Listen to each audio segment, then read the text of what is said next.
Let's get that up here in. There we go. There it is. The Losi bike.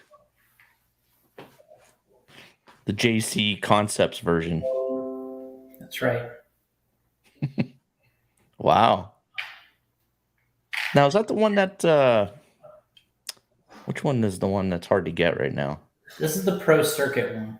Pro Circuit one. That's the one that's hard to get, right? I guess, yeah. Everybody's saying it's delayed, back ordered, but I guess they got more in. Hey, wait a minute. The handlebars aren't moving. Listen to that. That's the big old servo in there. Oh, damn. I got this thing on the back. Whoa. Whoa.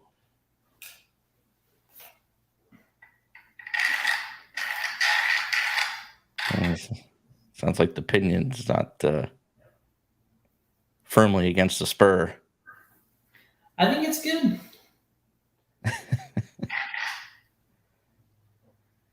Did you get to run it at all yet? No. We're gonna get a second one so that we can. We're gonna get a second one so we can trash it. Oh, okay.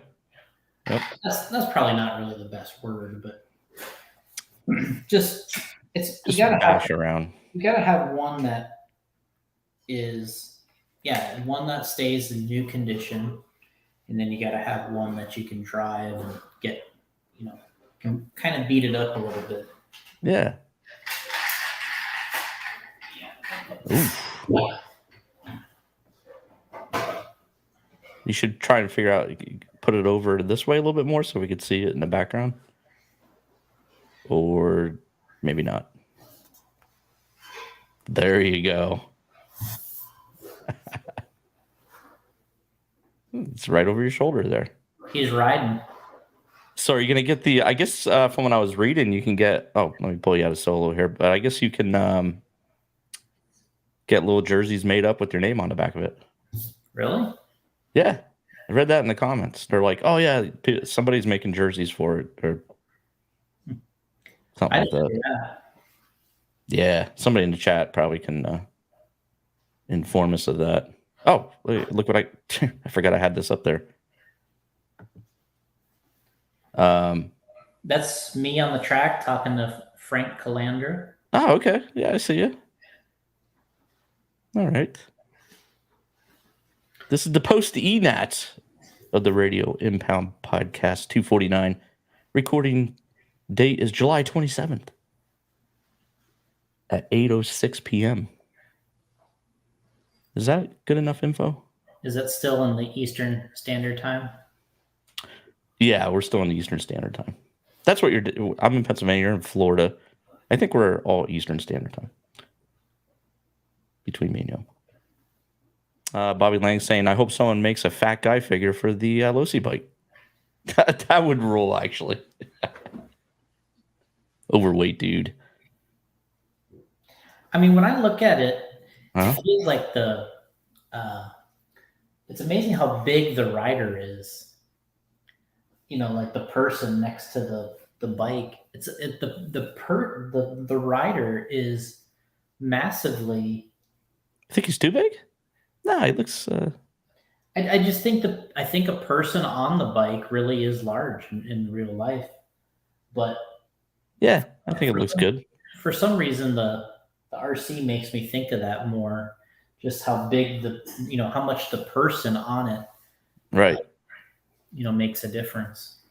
And it makes it look much larger. If you took the rider off, the whole thing would look a lot smaller because it's actually the whole thing's kind of big. But if you took the rider off, it wouldn't look near as big, I don't think. Yeah.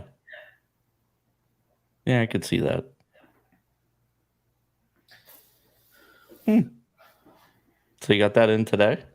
Yeah, got it in today. Taking it out of the box. It's kind of cool. Got the Pro Circuit one. Was pretty happy. Yeah. I mean, from a detail perspective, this thing is it's kind of like a model, mean, this jersey and helmet's really impressive. I mean, you could easily buy this and just put it on the shelf. Like it has kind of a cool factor like that. Yeah, that's probably what I would do with it. Yeah, get different rider. I wonder if that rider just pops off, or does can you take him off there? I know. I don't think I can just grab him and pull him off. Like the baby just snapped into the seat. Dustin is saying in the chat here, he's surprised you didn't get the blue one. Well, we got what we could get. We got what we could get. This was. We have another one coming, so maybe you'll get a blue one there. Yeah, I know Mac. We were talking to Mac today about it, and Mac was hoping to get that one. So you just place the pre-order and whenever they ship you. Yeah, I guess you can. We got this one from Michael's RC Hobbies. Oh, okay. So, yeah, we just told him that we wanted to, and he put us on, on the list. I'm gonna share our little that we're live. I'm gonna go ahead and share that. So we're. Bobby's saying JC Concepts, JCon Evil Knievel stunt cycle.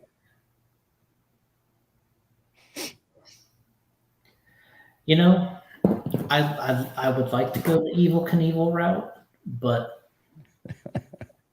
I would think that there's some pretty serious licensing on Evil Knievel as well. They won't mind. We hope. All right. What do I have up on the screen here? A2, right?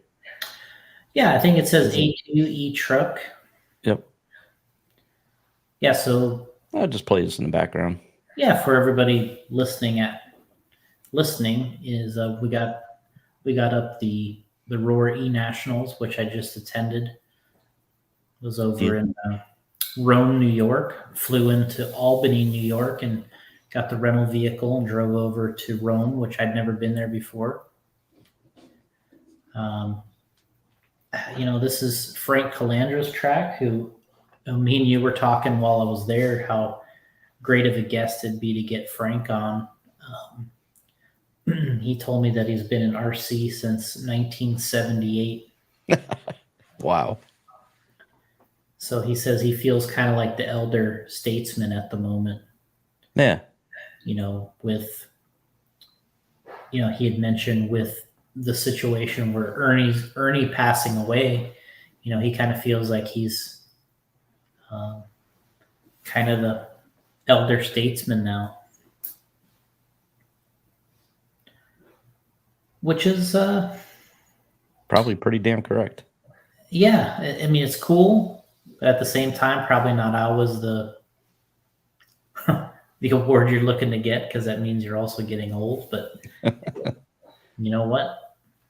You don't have a choice. At some point, that'll be me. Yeah.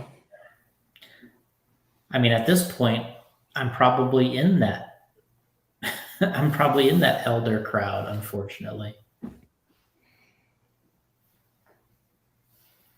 Yeah, it's not. I can't believe it. Time's flying.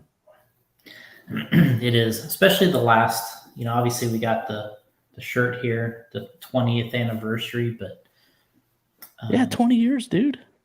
It has absolutely.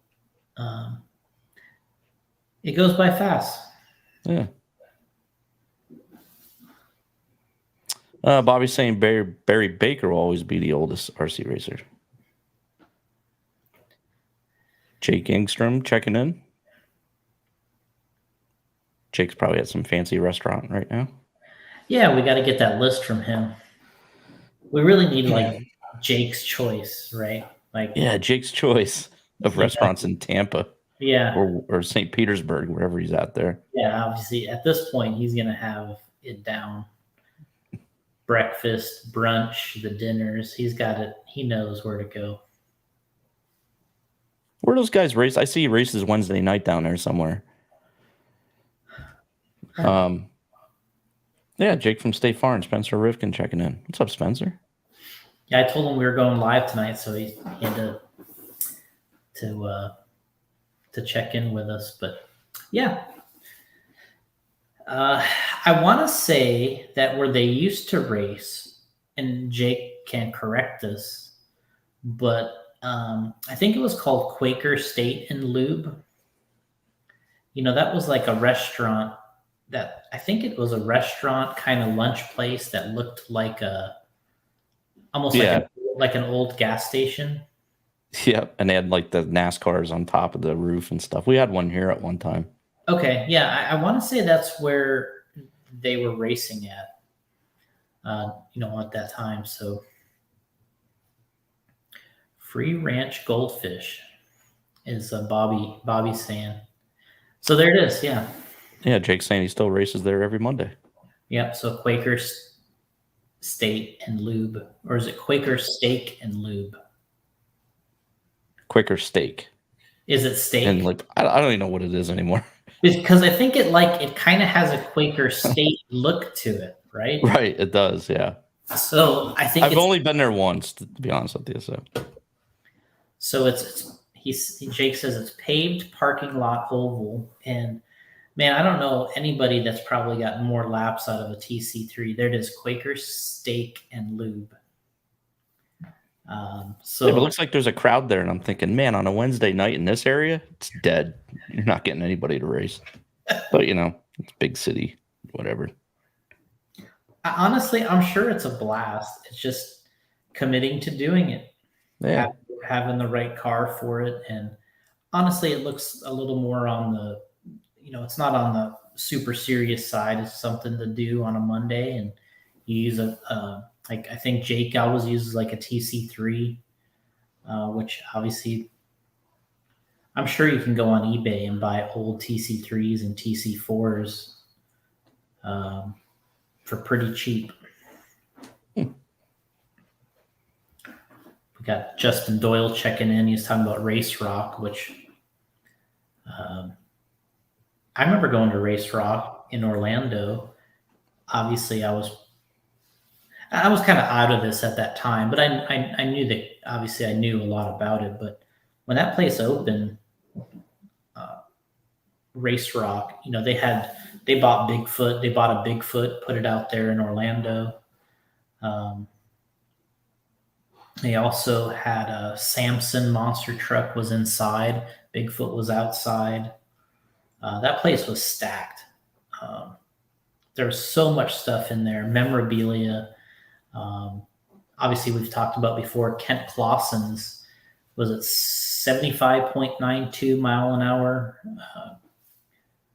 RC10L that he set the first speed run with was in there on display. My buddy Tim Davis actually bought that at an auction later when they went out of business. What? Wow. Yeah, and then he sold it to another friend of mine, John Faulkner, I think. I don't know if John still has it, but it would be cool to actually have, because it came with the trophy. So really? Yeah, so it was Ken Clausen's car. I remember that in Car Action. Yeah, it was his car and the trophy. Wow. There was a ton of stuff there to buy at that auction we went to. So it's pretty neat.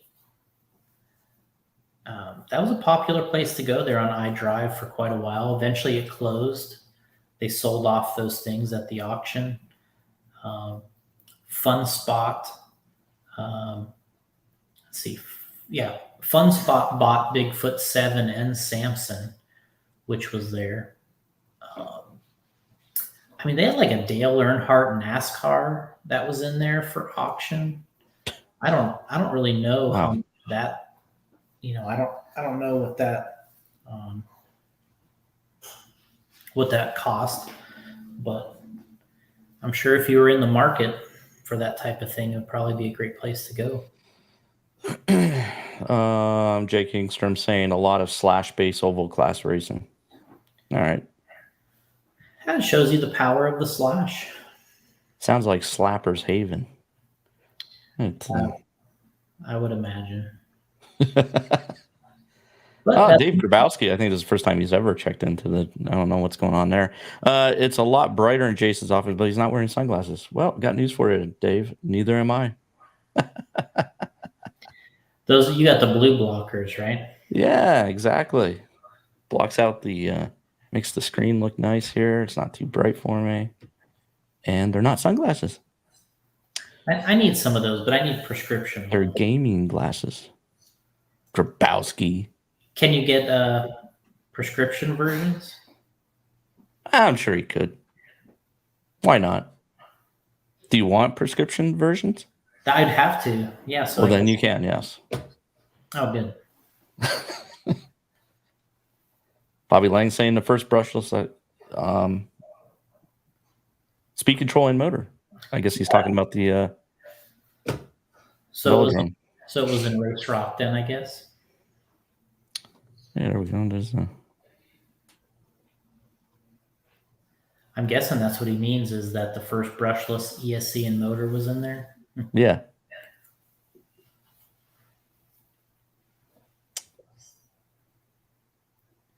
Yeah, if everybody's just joining us now, we got the Losi dirt bike in here, the Pro Moto.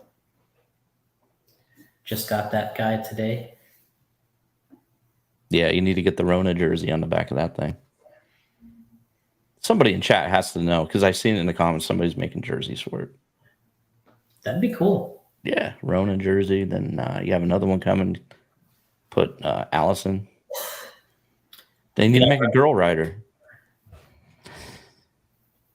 We could. We could put or you could put, you could just use don't they make big Barbies and big and stuff? Barbies. Well, I mean, they make big versions, right? Yeah. Probably fit on there.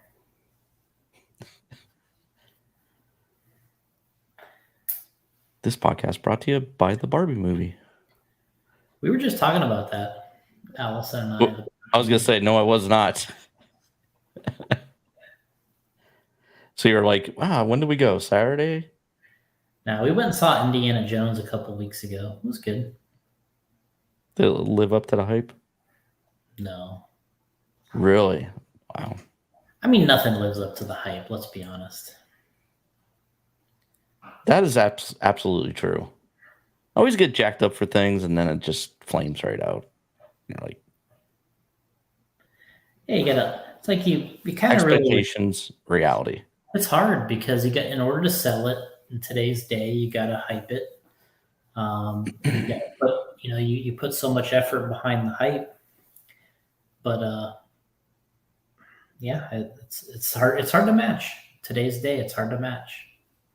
Yeah. So Justin Doyle's in the chat here, and he had a rundown of. Oh, here he goes. He wants to know what tires Ty's running. Did they ask in that interview there? That's Clayton. That's the new president of Roar there in the video. Yeah.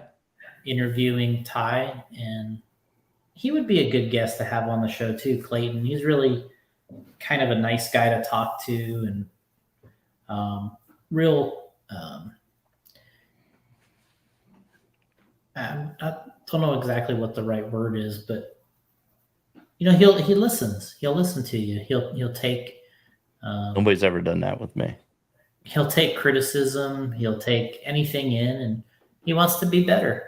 He's been really nice to have in Roar so far. He's been a great addition, and he's active. He's been to, I think, every one of the nationals. I believe he's been to every one so far, and he's listening. He's listening to people's input, and we had a pretty good race here. We had 140 something entries, which it was a little low on pre-entries, but then, push came to shove. Everybody kind of got in there, and, we had a good race, and it was completely different than a lot of other races that you do. And I think what the biggest one of these, as we've talked about before, the biggest E-Nationals was at LCRC several years ago. They might have even had two. Did they have two there or just one? I can't remember. Yeah, I think two. But the one was the record for the amount of entries, and I think if they did it again, if they did it again, LCRC, I'm sure it would be another big one. But these are popular classes in the grand scheme of things. They're running the Wicked Weekend event going on this weekend. And I'm sure the E classes probably amount for half of the entries there. So it's still a good building class. And when I was there, people love these E vehicles. And what was interesting about this is the way the race was ran is they had 7-minute qualifiers and 7-minute mains. So we had there was 4 7-minute qualifiers. And if you're in the A, triple 7-minute mains. And then like we're watching the C main and truck here, this was at 7 minutes. So it was exciting. It was I liked the event. We talked about the weather was perfect the whole weekend. It was, high 70s into some of the 80s, and everybody except for really me, Hannah, Ryan Pavitas, and Kirk from Canada, we were the only ones pitting inside because the track kind of reserved a few spots for sponsors. We pit inside where normally their on-road track would be and in the air conditioning, but everyone else pitted outside under tents. And I was able to kind of go by and get some pictures of everybody outside, which was pretty neat. And when I was there, I didn't really hear any complaints about the event itself. If I was actually racing the race, that's where I would like to race, because the practice went really well. It was easy to get on and off the driver's stand. And for practice, was all you kind of knew when you were going to be starting, when you're going to finish. There was a kind of a start and a finish time. There's plenty of time to get out, do the dinner thing, everything we wanted to do, and go back to the hotel and chill. Talk to you guys. Did a podcast one of the nights. Yeah. What was that, last Thursday? I think it was Thursday night. Yeah. Was it Thursday? Thursday or Friday night. And it was great. I liked the race. The one I ran the Carpet Nationals earlier in the year.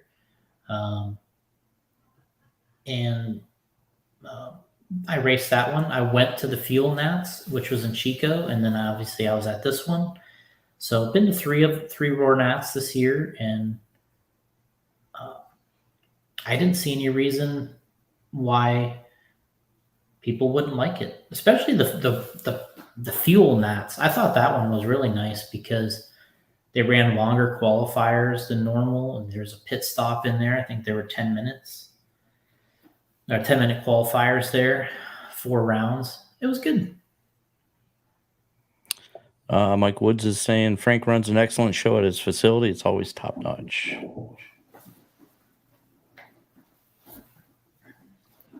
And the weather, like you said, was perfect. This week, I think, would have been brutal because the humidity is insane. I don't know about up in New York, but here in PA, it's just crazy this weekend.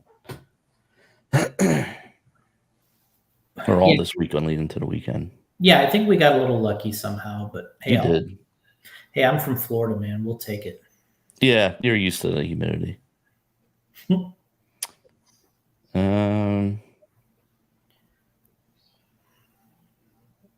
Tom, yeah, the weather was perfect, as Jason mentioned, and a very well-run event. Yeah, that was Tom Bishop. He was there racing, and I want to say he ran. They had a 45 plus class there. I believe that's where he raced in. And 45 plus? They have 45 plus. Yeah. Oh wow. Okay. I'm not sure why they took 40 out of it. Yeah. 40, but either way, I would have still qualified. It would have been like the perfect class for me to race in, but yeah, we got in the background here, the C main of Truggy still going on. Yeah, I thought I'd just put it in the background. Maybe an ad will pop up. I don't know, but we'll just skip through that. Ever tell you a story about the premium version I had on my other account? I think so. Yeah. Oh well.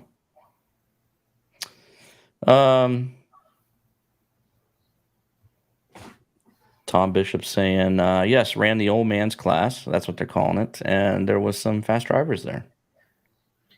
Yeah, the guy in Buggy, Eric, was from Canada. He comes to a lot of races in the U.S. Associated J Concepts driver. He ended up winning the Buggy class. I can't remember off the top of my head who won the Truggy 45 plus, but it was another pretty good race, I believe.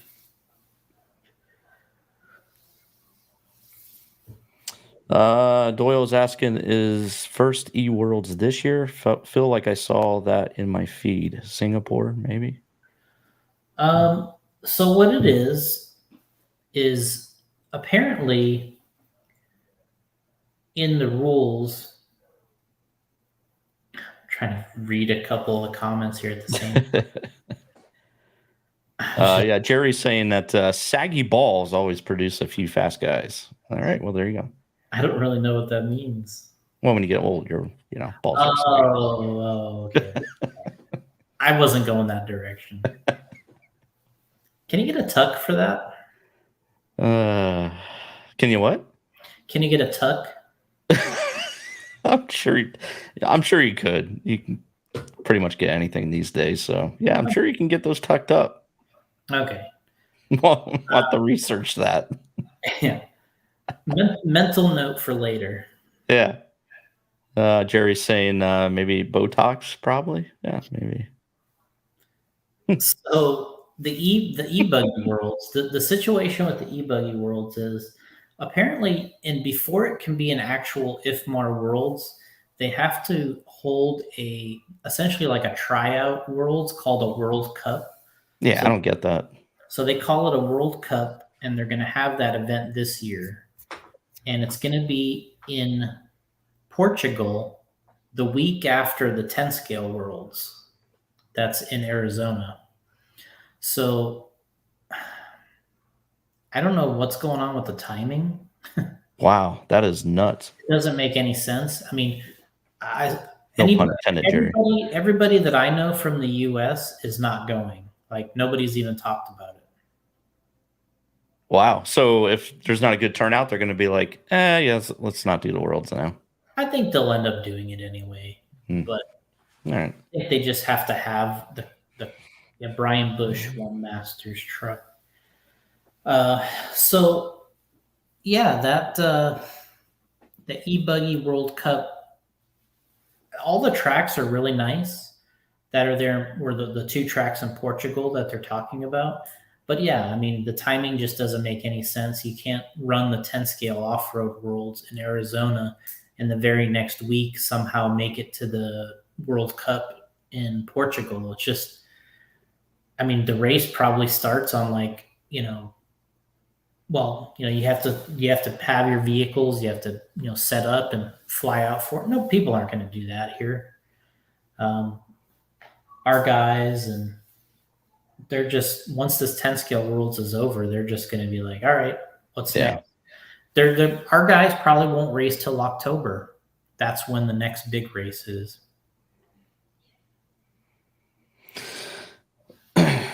Alex is saying,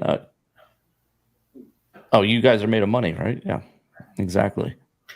Because that's what they think. And apparently, time doesn't matter either. Time is what he's indicating there. Yeah, it's just Seinfeld reference. We got the truck B, truck B main queued up here. So It's called a World Cup. If you win it, you're a World Cup winner.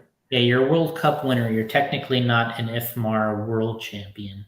You're the World Cup winner, which people aren't going to go over for that. Wow. You know, there's been several World Cups that I remember. There was one for the touring car worlds that first year that I want to say that was in the UK and England when Spachet won all three classes, I believe. That was a World Cup? That was the touring car part was a World Cup. Oh, okay, I was going to say because yeah, we were advertising that as world champions. Yeah, of course you guys were.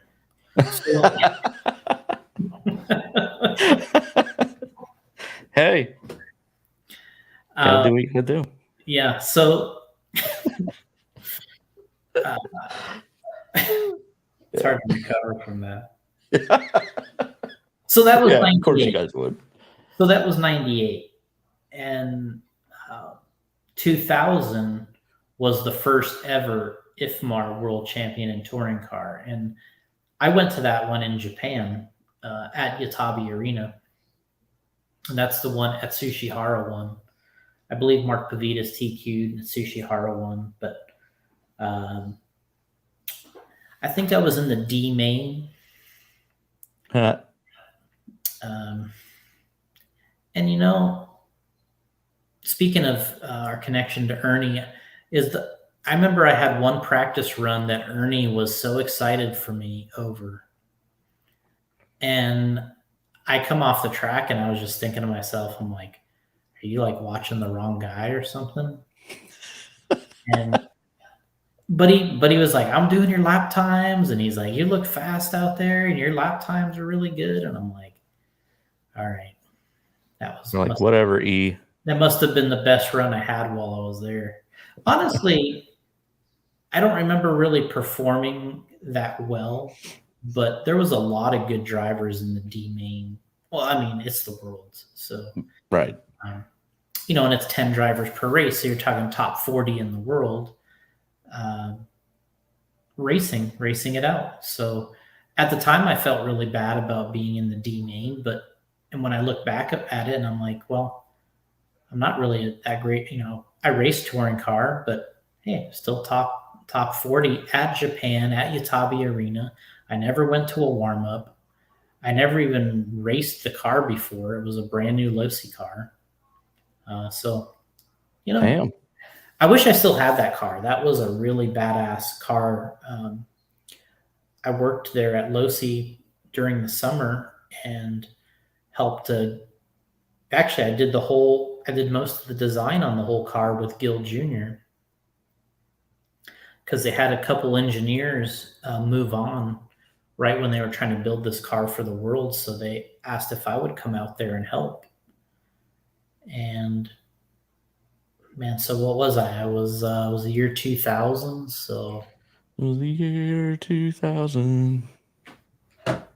Well, I was 20. I was 23. Wow, dude. So yeah, I was 23 years old. Pops Losi gave me his Cadillac. It was a thing called an STS, CTS.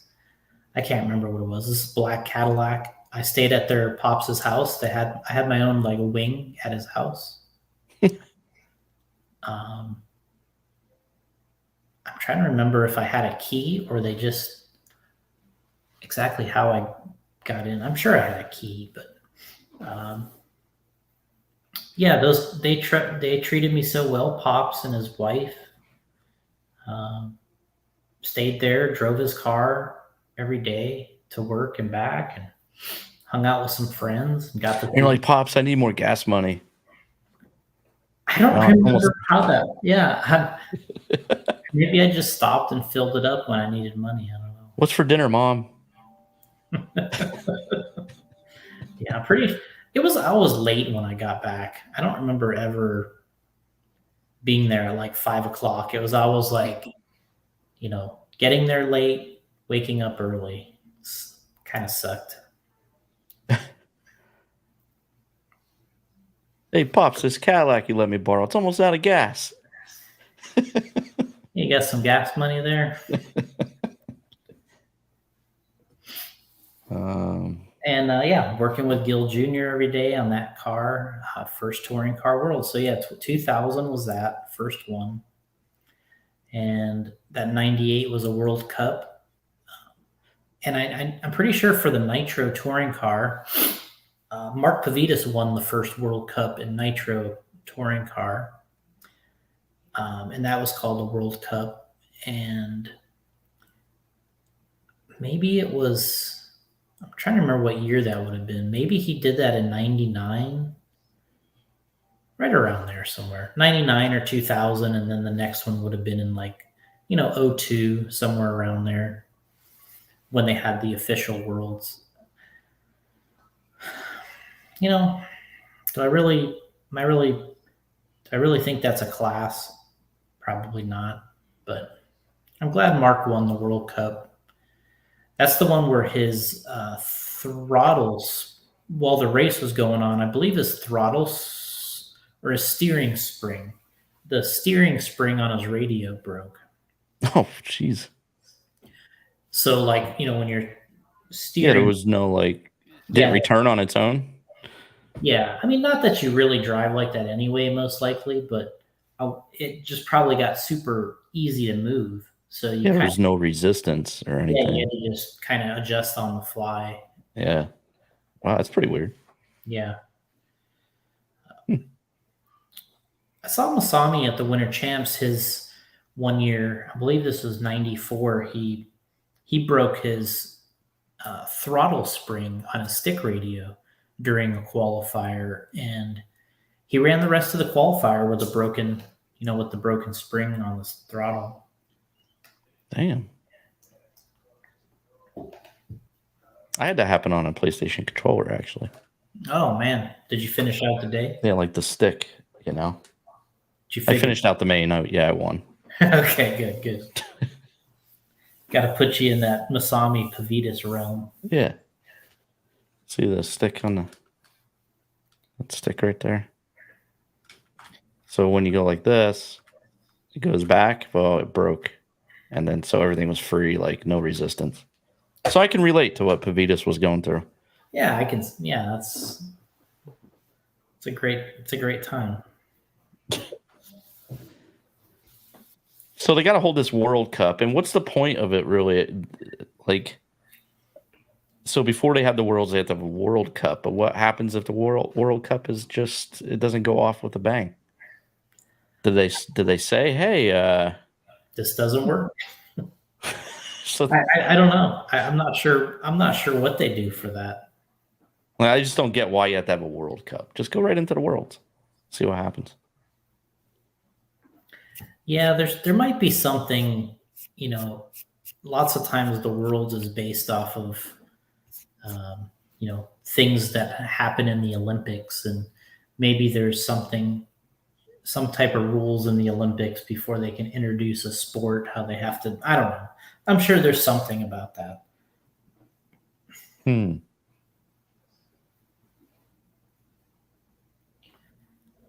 Jason can't get enough of that Losi bike back there. I like looking at it, man.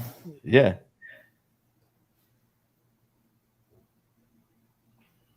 Look at that thing.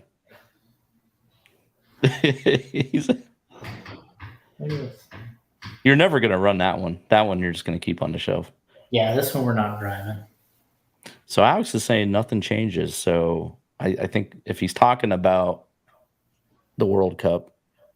Oh, no, I think he's talking about somebody up here asked if, will Hobbytown stay Hobbytown or become a main plex because of the buyout by A main. And then Alex is saying nothing changes. So there you go. There's your answer. I'm not really excited. I know it's a bigger acquisition, but I'm not excited about that as much as I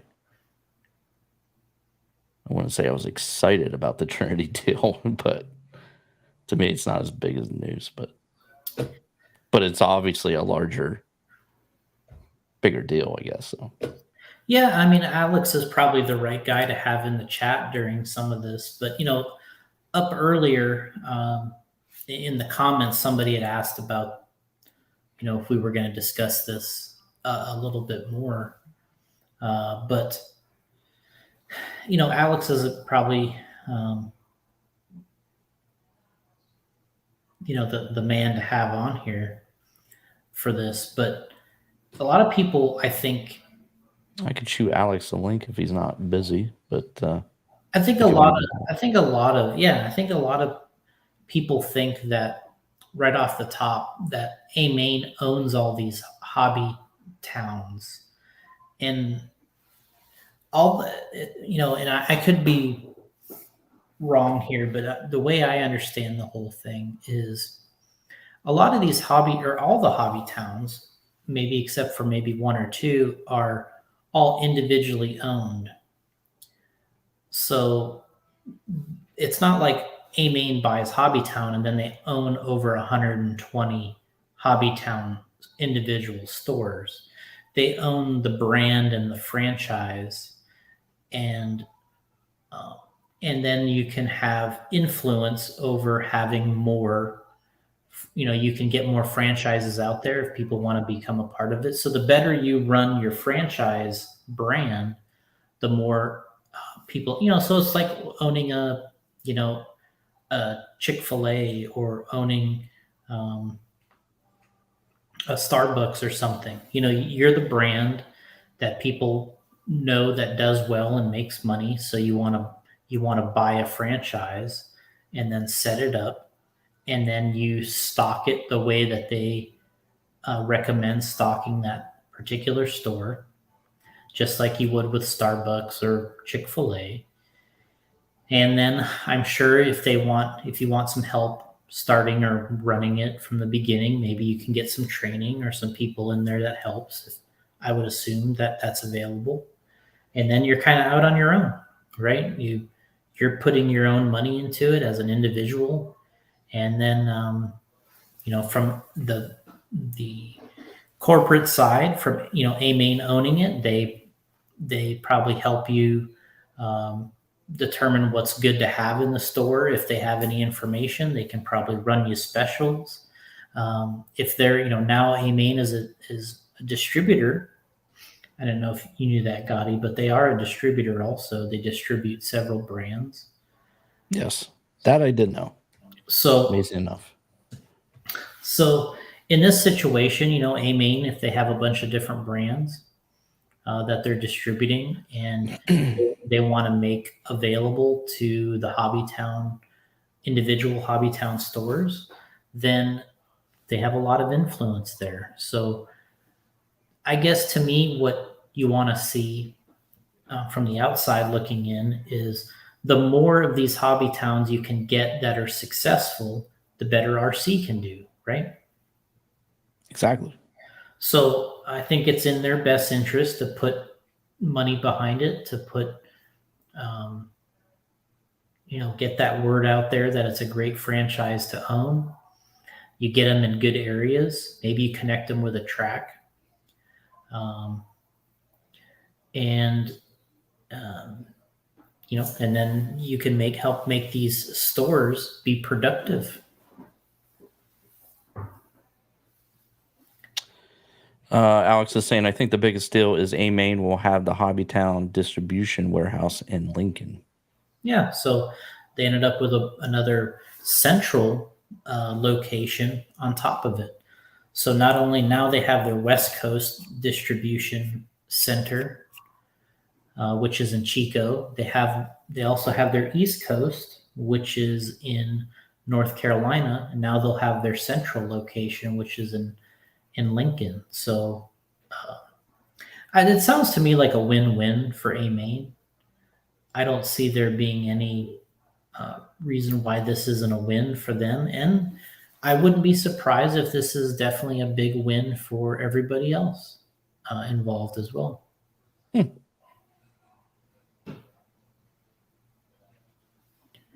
You looking up my dirt bike here? Yeah, I'm just checking it out. It's still out of stock. John Bolton saying, I believe Horizon was looking into form of this with some programs they tried years ago.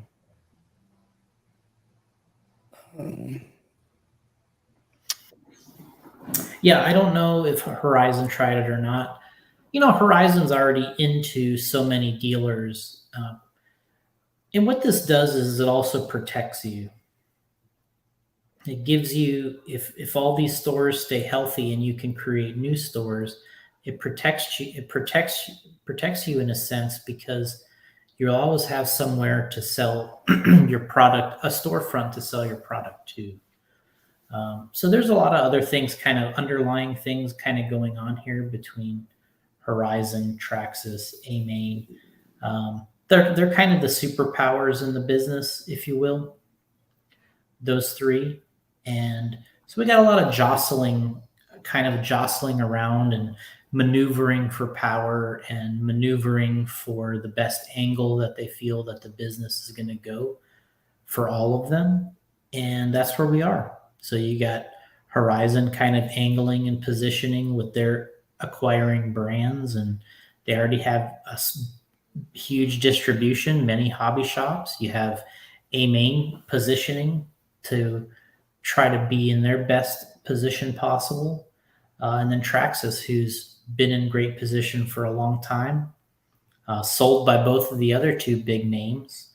But they also have tried to go dealer direct with many of their things and actually open Traxxas only stores. If you want to work with Traxxas, they'll help you open, I believe they help you. You can open a complete Traxxas store. Like, it just says Traxxas on it, I think. Wow.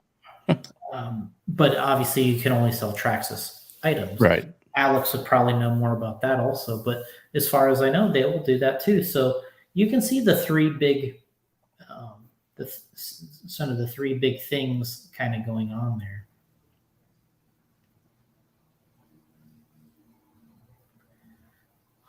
Alex is ewing. Ew. Justin saying, I'm not getting notifications either. Not sure. That's Facebook and contact Zuckerberg. Yeah, I think in a sense, when we do these podcasts, we talk about some of these bigger industry related things. Not only we'll talk about the drivers, we're at the races. I was at this race, obviously we're watching, but we talk about some of these bigger industry things. Look at Tessman. When you're in position 1, dude, that's like an advantage, man. Yeah, I didn't like that space. That space is insane. He should be up here, right by the sign, right? Like, right. Well, it would have been nicer to be a little bit further back, but yeah, I mean, he had definitely.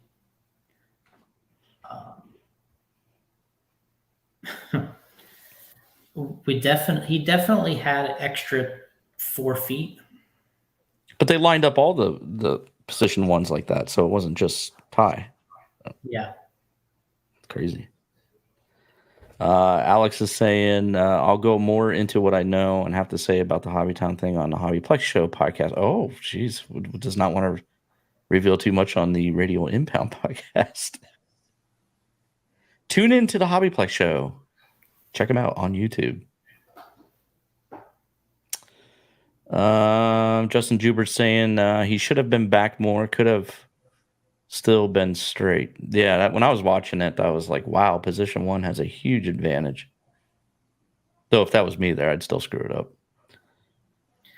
I mean, that was always a big thing, when I was doing my racing, where the grid positions were going to be and, where they were spaced out, how the position of the car is. Have you ever seen it where they put them around the corner almost, though? I have seen that before. Wow. They may have asked him. They might have asked Ty where he wanted to be. Middle of the track. They asked him where he wanted to be, and he wanted to be up that far. Well, no, what I'm saying is, for him, I would. Well, no, he probably doesn't. He didn't have any control over second position. but they probably asked him where he wanted to be in the corner or outside the corner, so he had to turn. You know what I'm saying? So, So they should ask second if he wanted to be up more then. well, what they should have did is they should have spaced second a little closer. They Yeah. should have just put Ty where he wanted to be, because lots of times they will ask you, "Hey, is that enough space for you to turn to do the corner and the jump?" Right? Right. Lots of times they will ask you that. So they might have asked him that, and he said, "Yeah, I think that's fine." He might have even tested it and said that was fine. Can you move 2 back further for me, please? There you go. Yeah, the only thing they should have did is move 2 up just a little bit. But if I was number 1 like Ty was, I would have said, "Heck no, I love that position."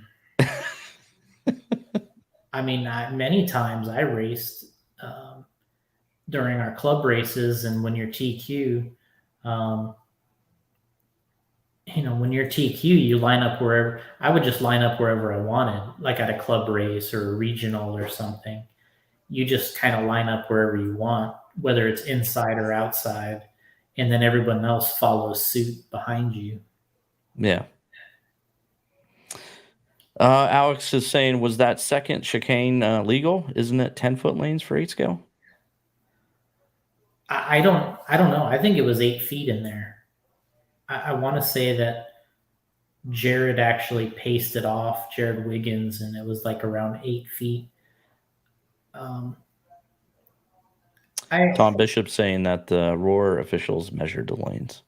I think if anybody had to complain, it was about that section right there that he's talking about. Right. Everyone thought that was really tight. And I think Mayfield actually had asked them, "Can we just take the dot out and move the pipe back a foot?" And that's how Ryan wanted the lane to be, because he just felt like it was way too narrow in there. And the double afterwards he felt was really kind of a critical, like coming through, you do this front tabletop, step on, step off, you come through the chicane, and that single, which was a double at first, was kind of all rutted out. And it was actually hard to go through there. But yeah, they made it work. As always, you kind of make it work. Ideally, sure, it'd have been nice for it to be a little bit wider, but they also did what they felt was right. They wanted to have a track in I think it was in the 30-second lap range. They got one in the 30-second lap range, and that's what they went with.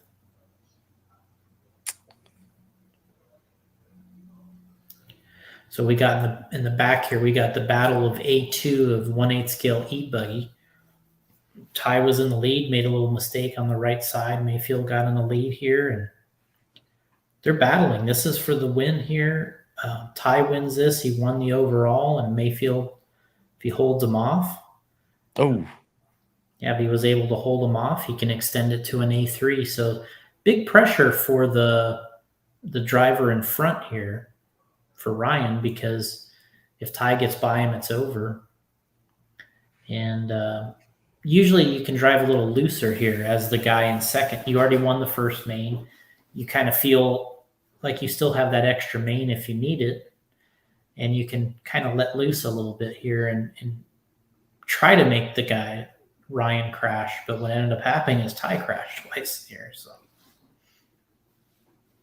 it happens.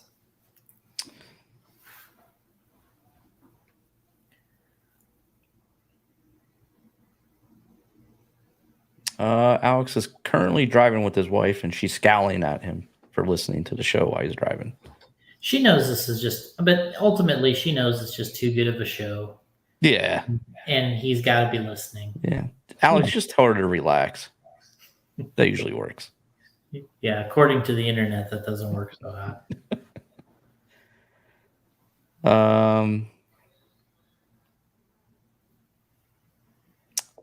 So where was this? I had another one here about the tires. You want to get into the supposedly Ty was using JC tires. Yeah, I mean, obviously it's a little bit tricky. that kind of made the rounds on the internet. I didn't personally give him any tires at this race. Anything that he was using, he either brought with him or got at the track.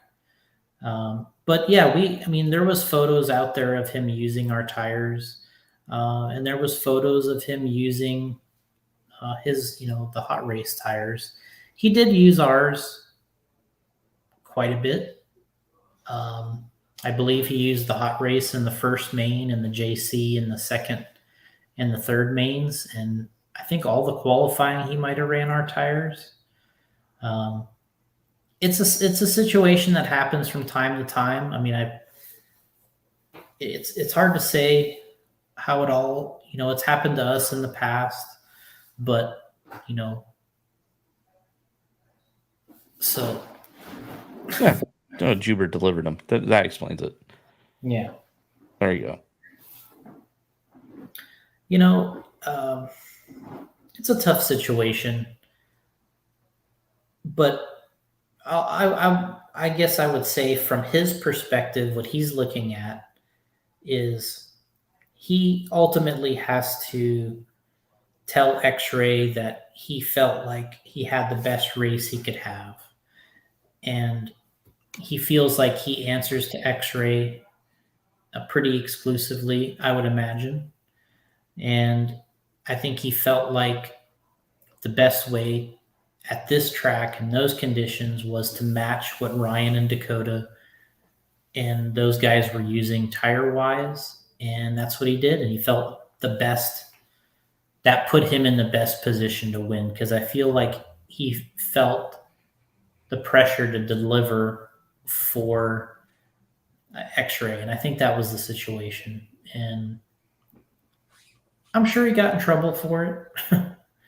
Everybody kind of, that's a thing, and everyone likes to bring these things up on the internet, whether it's fair or not, to everybody. It's happened to us, 10, 15 years ago with Ryan, running different tires here and there, which I would be at the race. And I would try, and I would tell him, hey, you can try this or you can try that. Let's try these things. But I was there and telling Ryan, essentially approving him to do it. In this situation, I don't think these guys are getting approved to run other tires, but that's their thing. That's their deal. And they have to answer to X-Ray. They have to, I think that's their primary sponsor. And I think that they felt the best way that they could,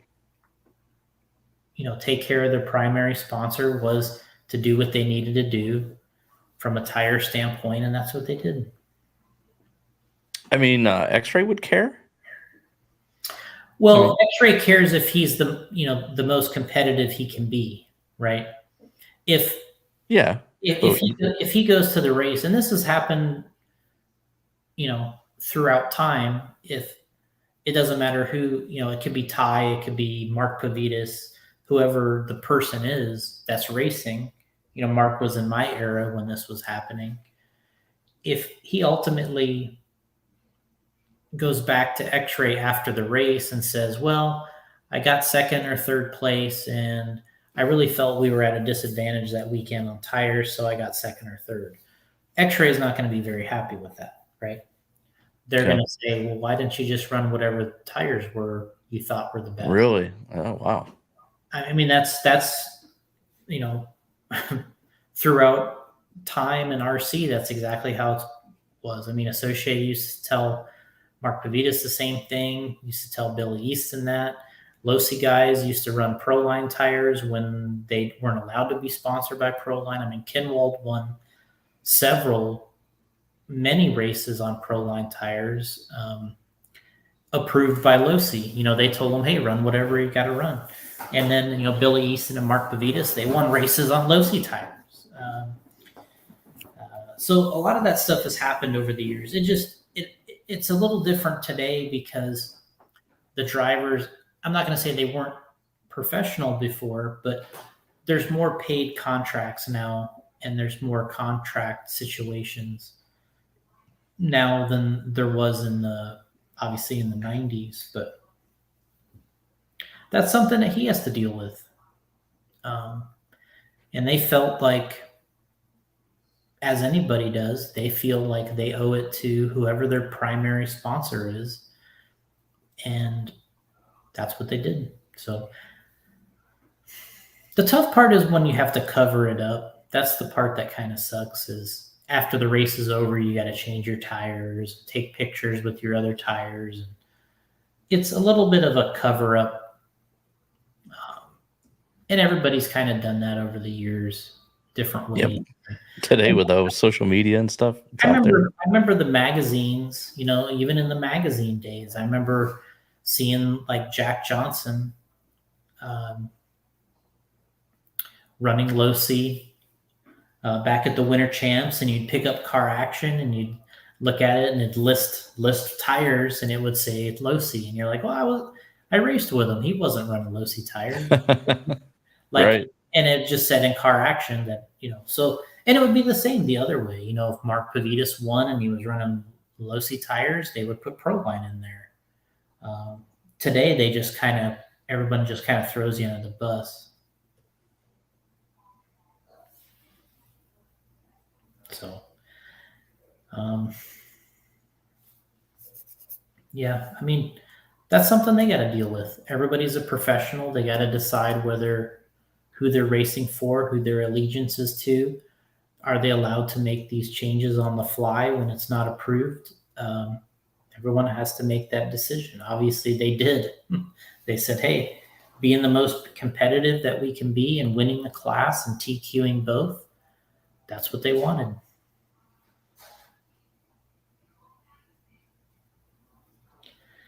And, it's hard to really blame them 100% when you are racing for a living and you feel that's... Now, the question is, does it really hold you back? But, it is what it is. Alex is saying Kinwald's 99 Monats card looked nothing like what it was shown in Car Action Breakdown for that year. I was at that race. Oh gosh. I was at that race, the 99 Roar Nats, and I got to see Kinwald run there. That was, they ran Losi tires there. That was the first year of the Triple X. They ran at M&M. Losi debuted the new car there at the 99 Roar Nationals. I actually didn't race it, but I was there representing and helping on the tire side of things with Proline. And I remember Billy Easton was amazingly fast there with Associated, but he actually ran Losi tires. So nothing's what it seems. It's kind of funny that he brought that up, because that was a thing that happened. Mark Pavidis had to run Prolines there at that race, and Billy Easton just ran Losis because that's what Kinwald was doing, and all that stuff. It made a difference.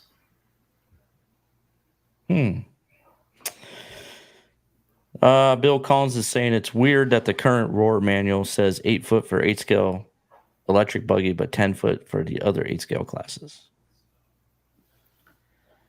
I don't know. I haven't looked at that part in the rule book for the size of the lanes, but like I said, I mean, whatever this is, I mean, they ran Truggies out there and they made it work, so it obviously worked out okay. It wasn't, sure, it'd be better to be bigger, wider lanes, but a lot of tracks get concerned on the lap times. They have this thing in their mind that the longer the lap time, the better. And usually tracks will try to put in more lanes. And in this situation, you have an over-under. Also, that's usually to try to add more space. So, my line of thinking has always been, and Paul and I talk about it all the time, whatever size of the track is that you have, you build a layout that you like. And whatever the lap time is, it is. if you want a longer lap, you have to have a bigger track. You don't just put a bunch of lanes everywhere and make them smaller to have a longer lap time. What you have to do is you have to have a bigger track. So, well, that's the way I think about it anyway. But everybody has a different way of doing it, and it worked here too. And I drove afterwards. Several people let me drive their car. Lee Setzer.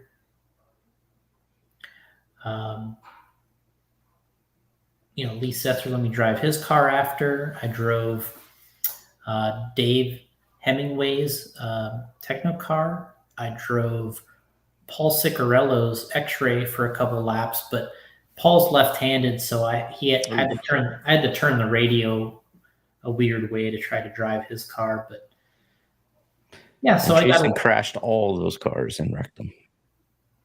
Absolutely. I crashed him big time. Especially Lee's. I went to the back straightaway and I told him, I said, I'm going to try to clear this whole back tabletop. I crashed completely off the back of the track. Awesome. Why no Rivkin at ENATS? Well, he had a family thing just happen that he had to go back to Boston for. And then, so several family things kind of came up, and he just they didn't want to pile it all in there with everything else that was going on family wise, that he had to kind of travel out of state to attend a funeral and stuff. So a lot going on for Spencer right now. And they just thought it would be better for him to skip a couple races and to just kind of take care of all that stuff right, and then kind of gear back up for the 10 scale Nats and then the Worlds. Yeah. Alex is saying he wasn't hating on a track, just threw me off seeing that small of a space. Well, you're forgiven. We thought you were hating. I knew what he was talking about.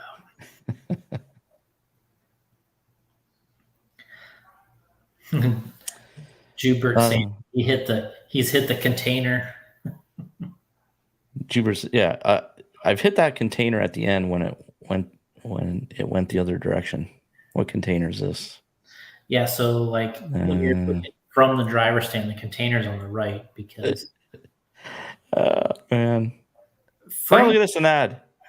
Frank explained to me, Frank Calandra, that almost every single time they have a track there, and Justin Jubert kind of backed it up, that the straightaway always goes the other way on almost every other track they've ever built. So that's why Jubert's saying that he hit the container. I would love to see that video. I'll guarantee you, though, that it wasn't a rare occurrence. A lot of people hit that container. I mean, if it was going that way for this time, I'm sure. Yeah. A lot of I'm people. sure I would too. Oh, yeah. Yeah, Jubert's saying right side is a red container. The track is usually the other direction. Yeah, so and that berm, a lot of excuses here. That berm used to be closer. What I actually would really like to see with this track is if they could make it one lane deeper, and then you also could go up, see where the bank is up there? Yeah. I'd like to see go the up there and you could go all the way up there, but just use at least the angle. So you could drive up there on that angle. Yeah. I think that would ramp right over that bank. Jump over those tents. Yeah, I would see. I would like to see one lane deeper, and then you could drive up on that berm side over here on the left. I think, like if they were to have a fuel nationals or something at this track, that would be really neat.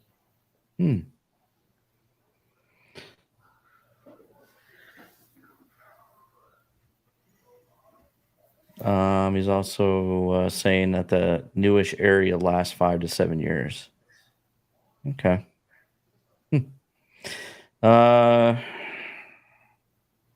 used to be woods there too. Man, there's a lot of stuff going on here with this. Alex Sturgeon, Truggy D main every single truck. He's talking about would hit the container. Every single truck. Oh man.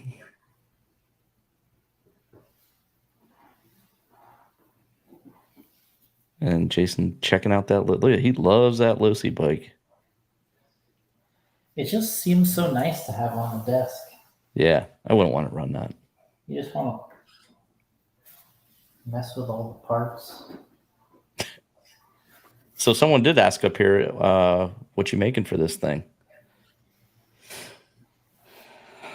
Are we going to see any cool J concept? I gotta find the question up here. Any cool J concept parts or anything?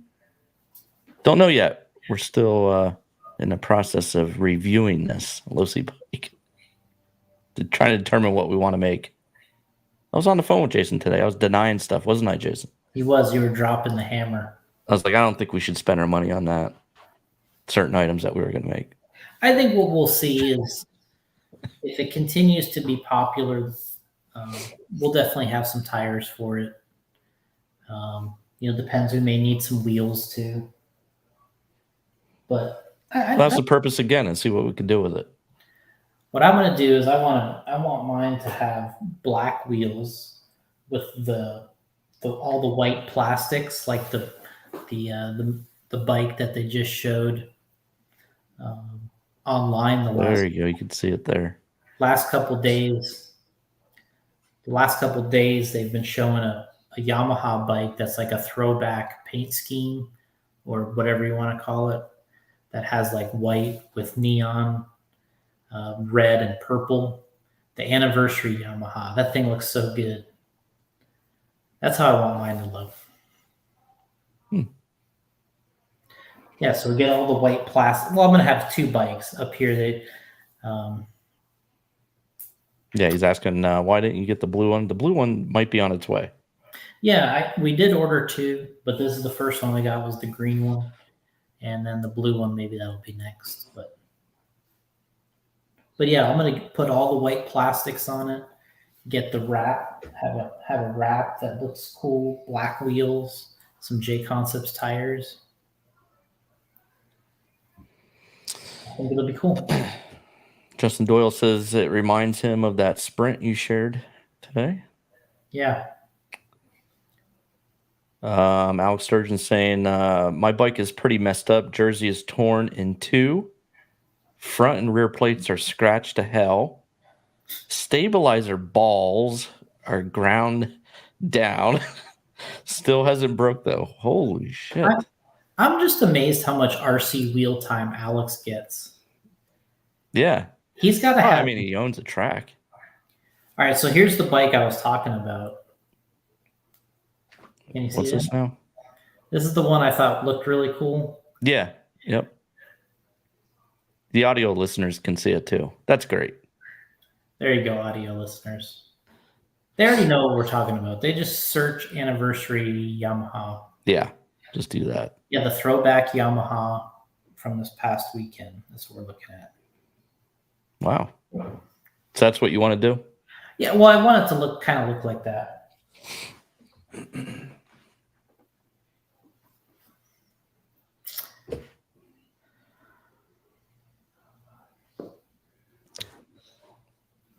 Yeah, this little guy. I do want to steer the handlebars though. I keep wanting. Yeah, that's crazy. The YouTube videos I was watching, they were saying like, "Oh man, the handlebars don't move."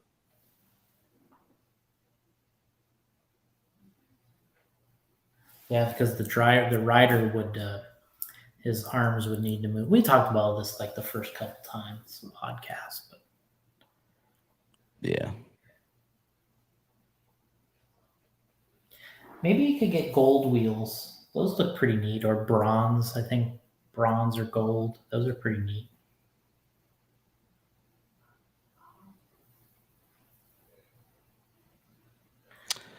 So the blue one's in stock, the green one's out of stock, and the red one is in stock also. There you go. Order one. You can have one. What am I going to do with it? You just set it on your desk, just like this one. I guess so. We'll just have shared custody. I'll send this to you every once in a while, and then you can put it Shared custody. and then you can put it on your desk for a little while, and you ship it back to me. I'll put it on. I can put it back here somewhere. I put it right here next to me on a table. Yeah, perfect. Yeah, definitely not running it. I'm so scared, like, because mine will just look just like Alex's. It'll be all messed up and ground down and beat up. That's like, I love it when it looks brand new like this. Yeah. Once I get mine with the J Concepts tires and wheels and have all the plastics, I won't really want to drive it. As Tyler and Paul, they were sending me, or I sent them a picture of that Yamaha that we talked about, the anniversary one, and they were like, "Are you going to get one? You know, the real bike?" And I was like, "What am I going to do? Look at it?" I'm like, The real bike? Yeah, they're like, "Are you going to buy the real bike?" And I'm like, well, "What am I going to do? Look at it? I'm not going to ride it." Yeah. You're wasting money. I would totally look at it though. I'd just put it in here in the office, like my GT Pro Series that's over here in the corner.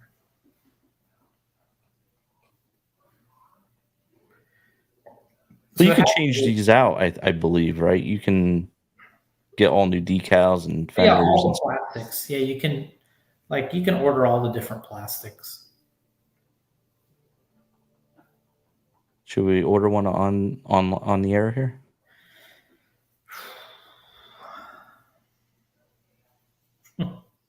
Yeah, let's not do that. Okay. I'll just share custody of yours. That's right. Yeah, we need to know how much that anniversary bike is. Somebody look it up.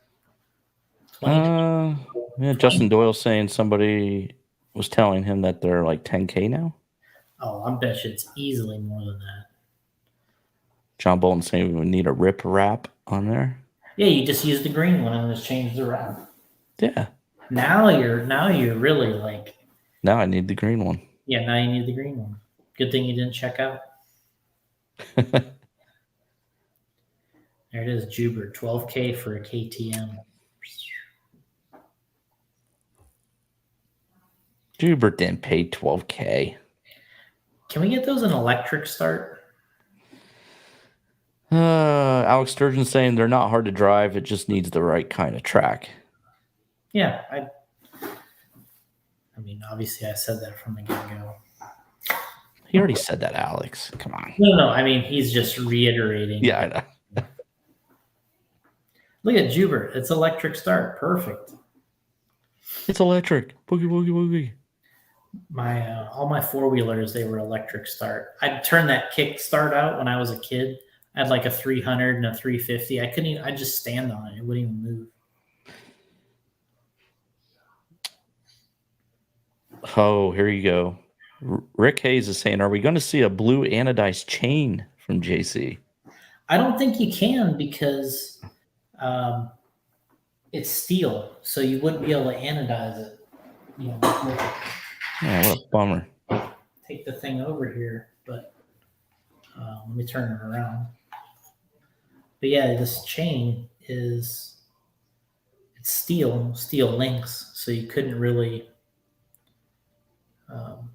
So we can do a sprocket. Well, this here they already sell.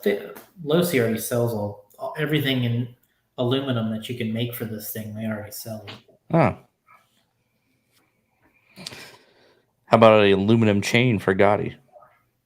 No, that's a good idea. He's gonna break your aluminum turnbuckles and break. Yeah. Let me see if I can put this thing here and mess with the suspension. Let me move this back. We will be losing connection with Jason in 3, 2. Oh, look at that. Can you change the shock oil? I did not work on the setup yet. I think it's definitely got more stroke in the front than the rear.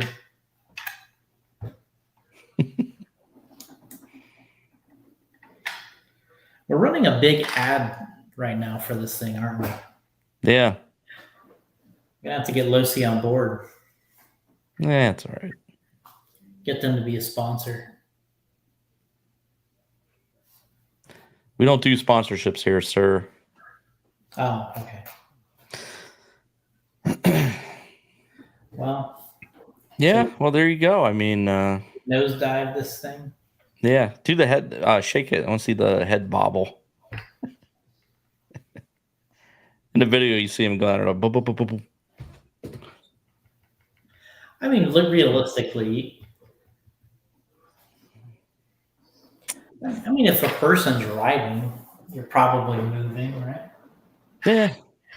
Alex Sturgeon saying the Plex track is no bueno for it right now. Too many elevation changes and too tight of turns. Yeah, I was watching videos on YouTube, and it's pretty disastrous. Yeah, on a tight track. Yeah, when they put it on some of these tracks on YouTube, it's been pretty ugly.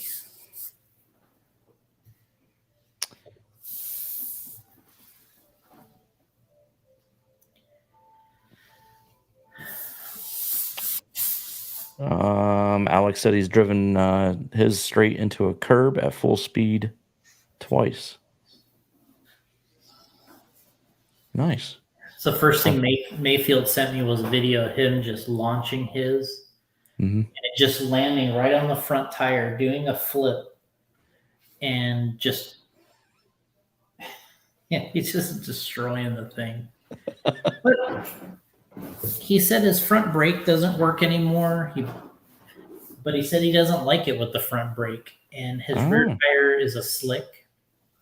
Okay. And he says it actually works better with slicks in the back. He said his rear tire is a slick. It doesn't have a front brake, and he actually likes driving it better like that. There's something for you Losi bike owners to try. Corey Jordan, the green for the rip. Absolutely. Mm-hmm. I guess if I was to buy one, I would have to buy that one. Yeah, you're definitely gonna have to go for that. But Jason's gonna end up sending that one to me. That's right. Can you buy all the plastics on there? Did they got all that on there?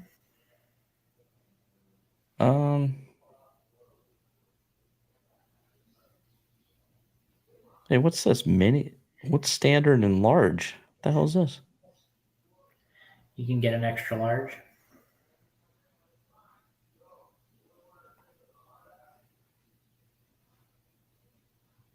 So let's see. 10 reviews. It's got like a 4.5 out of 5.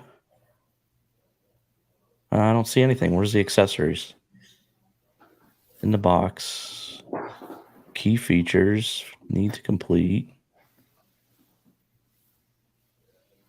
Replacement optional parts. There you go. How come it's not working? Oh, they do have all this stuff for it here. Hold on one second. I don't know why it's not sharing to that screen. Oh, it went to a different... hold on one second. Different pop-up? Yeah.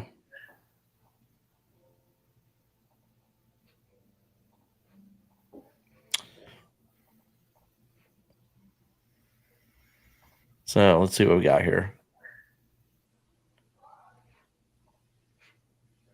There's your aluminum triple clamp set, orange. And wait a minute. There we go. Oh, they got a bunch of stuff. So you can get black plastic with wraps, yellow plastic. Coming soon, titanium axle set.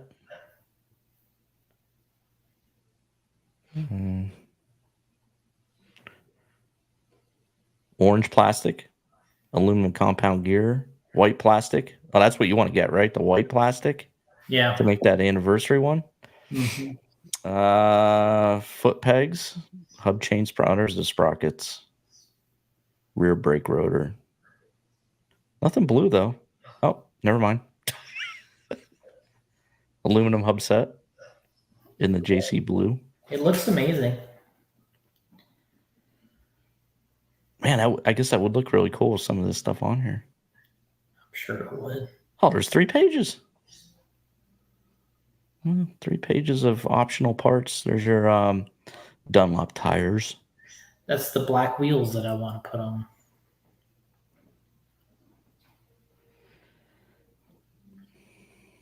So you can change the jerseys. Yeah, you like get into the doll section here. That's pretty funny looking. I want to dress my rider.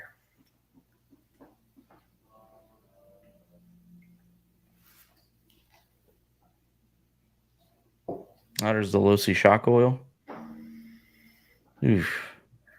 Who wants to do that? A lot of tuning, man. All right. Well, transmitter. Upgrade your transmitter, Jade. So what do you think of the transmitter that comes with it? I didn't even open that part yet. Oh. I just took the box. I just took the bike out and just left the rest of it in the box.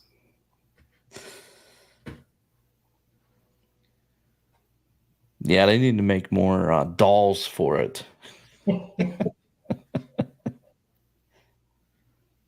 Looks hilarious. Okay, well, there you go. We need a dress code for the bikers. You don't want them to look like a bunch of clowns out there. I would want my rider to have tats, Matt says from YouTube. Yeah, I mean, everybody knows you look a lot tougher with tattoos. I want a hot chick with a bikini on there. Like, that's the rider? Yeah.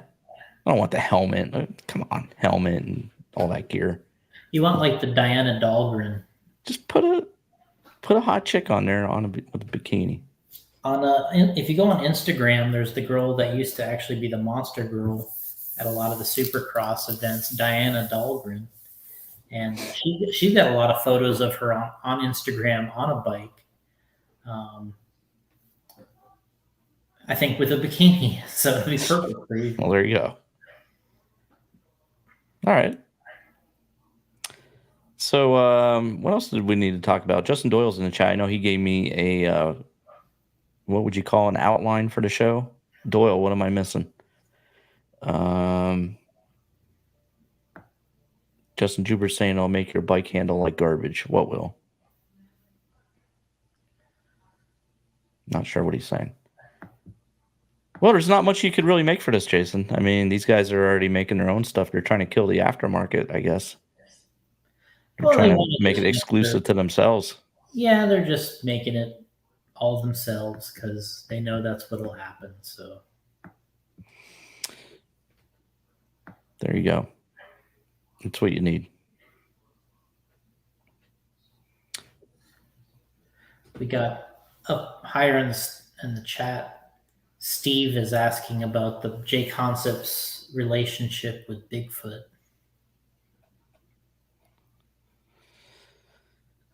Where's that question? Can you pull it up? Yeah, I don't know if I can click on it and add it though.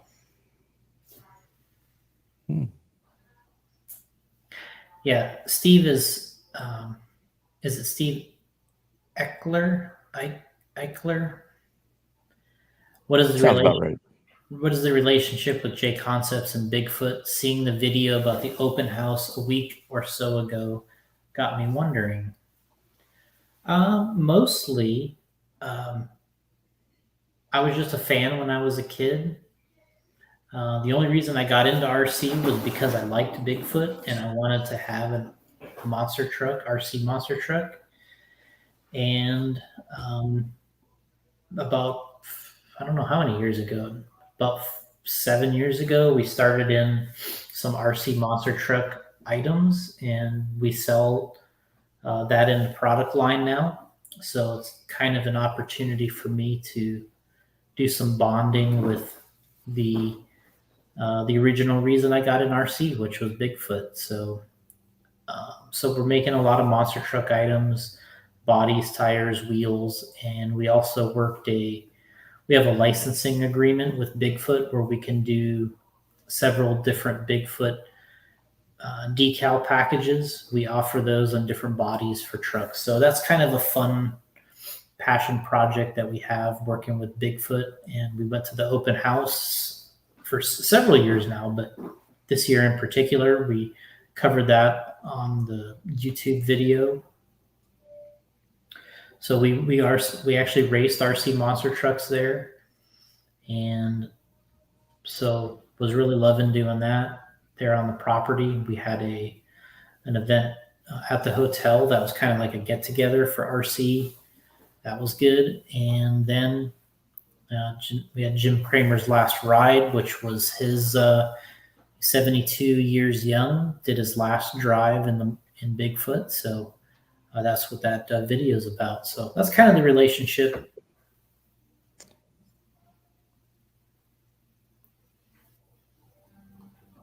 I was trying to pull up you had a video up there talking about it, Bigfoot open house. Yeah, that's on our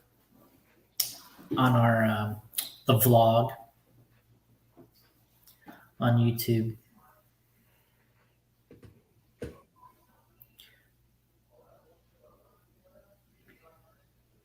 Yeah, so that's it there. So what we're showing is in this video going on is this is the Bigfoot that I sold to Fred Reap, and then he restored it with Gateway Classic Mustang. So in 2015, I actually bought that truck. Fred and John Pyant went to go pick it up. Fred tracked it down. I bought it. They brought it back to Florida, and I decided that it wasn't going fast enough for me as a project, and I decided to sell it to Fred. He brought it back to Missouri and had Gateway Classic Mustang restore it. And they've been working on it for 5 years, and they got to debut it a few weeks ago at this open house event. So a real big thing. I mean, he's super excited. Everybody was really excited that it was finished. So we're going to do a whole video on that tomorrow, actually. Wow. In the J Concepts garage. Fred's going to be in there with me, and we're going to discuss this event and kind of finishing the truck and the photos and videos that Rich took. So yeah, looking forward to kind of getting in there and talking with Fred about it.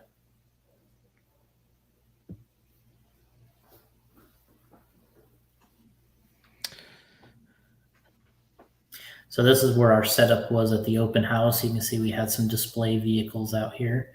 Rich doing the video here and kind of giving us a little idea of what it looked like in the parking lot. And here's me racing in the left lane here. What a turn. Oh, wow. Coming down again. What a turn. Josh Rhodes and Gravedigger went for the win, but he didn't quite get me. You're like, yeah, take that. There's the two main men right there, Bob Chandler and Jim Kramer. Jim is 72, and I think Bob is 82. Here's the big race here. That's me in the other lane there, coming through the finish line here. Whoop. Damn. Of course, I got the blue truck. Here's me again. Jumping through. Coming. I do a little whip here, I think. Whoop. Oh, look at that. You got those turns down. That's right. Well, you know, after racing for 30 years. No, it was a good time. I love racing those trucks. You know, it's really like this dirt bike for me, looking at it. That's how I look at the monster trucks. Is, you know, you look at the truck there on the bench. You can. Hubert says J-Row just ruining people's day there. Absolutely. You know, we've talked about it before, though. It just, you can win and lose to anybody because they're such quick races. And once you start having other people there that are similarly skilled, you can definitely lose pretty quickly. But anyway, you know, when I look at this dirt bike, it's like looking at this monster truck on the table. I just think they look so cool. It's detailed out. You got scale looking tires and accessories on it, and that's what I like about it. And you can race it. So it kind of tracks back to something that looks real and in real life. So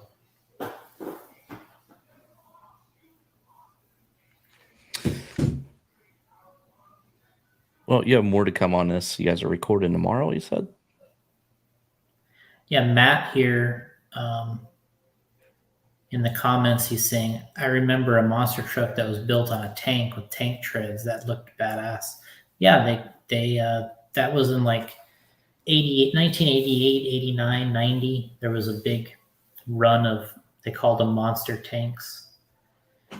And the one that Bigfoot owned was called the Bigfoot Fast Tracks, and had 2 engines in it. It had 2 blown Ford 460 engines in it, and the thing was badass. God, he could search that for us, but yeah, it had a minivan. It had a Ford Aerostar body on it. Yeah, I'm trying to find this. Yeah, you just type in Bigfoot Fast Tracks.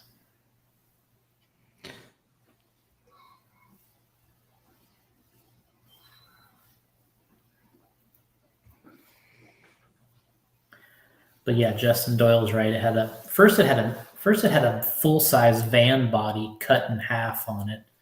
Then they put a Ford Aerostar body on it, which looked better. It was a nicer look.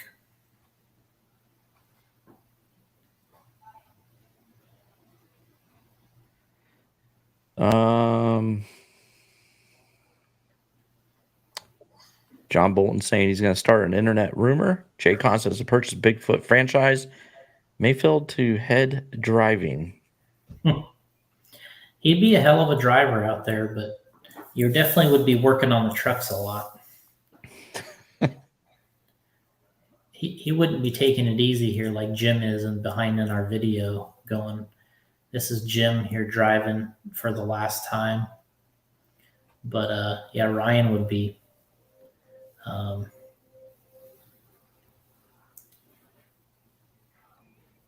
He'd be hard on the equipment like he is with his RC stuff. He's pretty hard on the equipment.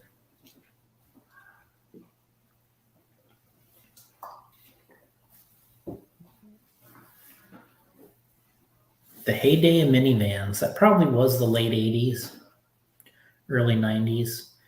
Yeah, that's what the Fast Tracks look like with no Bigfoot writing on it. Your picture there. Yeah. That's when it actually had an Econoline van body on it. Oof. I'm sure if you keep scrolling, there'll be the more recent. That was it with no logos. The debut of Bigfoot Fast Track occurred in October of 1988. There you go. So then that's when they put the paint on the side of the regular van body. Had a little stripe to it, logo. That was in Anaheim, California. They used to go there. The beginning of the year was their first show. Like, I don't know, January, February, I think, in Anaheim. They'd always have a big event there.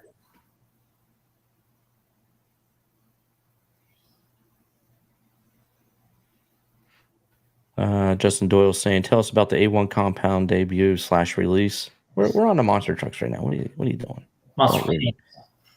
Yeah. Don't ruin this. Don't ruin the monster tank segment. Yeah, don't ruin the moment here. Jesus, Doyle.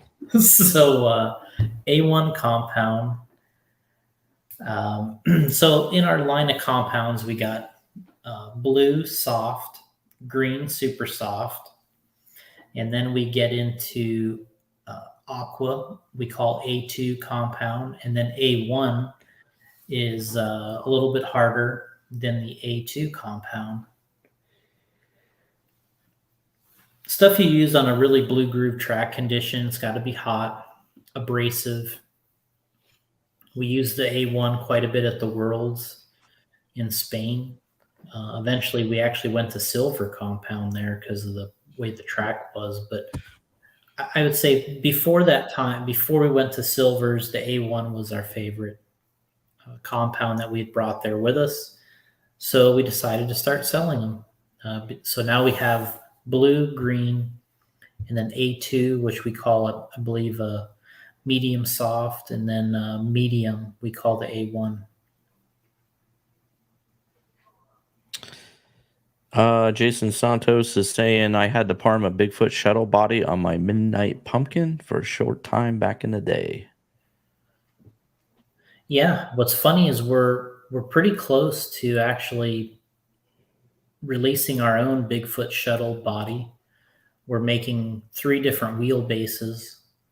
We got 975 for like the Stampede, which would be like Midnight Pumpkin size in a way.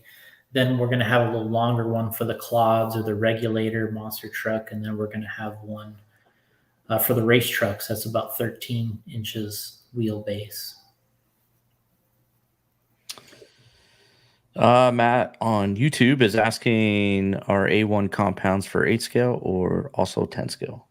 Just 8 scale. We're kind of finding on 10 scale, we're really in the we're in the range of still the A2 being the hardest of what we're needing. So just for 8 scale right now.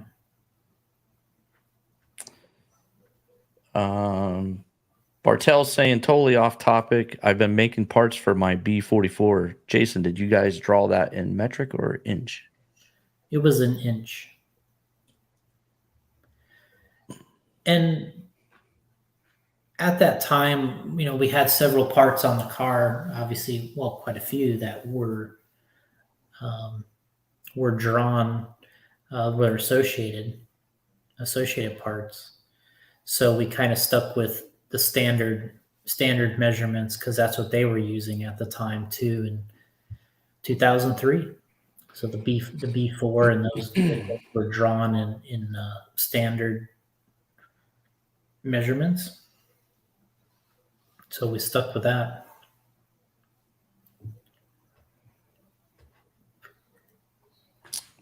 Justin Juber says A1 for LCRC on a hot 100-degree Sunday. Yeah, I think that's probably right. The other thing to that is the track also really needs to be abrasive too. It really helps when you can see the track and it has like some abrasiveness when you're feeling it, or some rocks coming to the surface that kind of helps tear up the tires, and that surface warms up the tires is really what happens.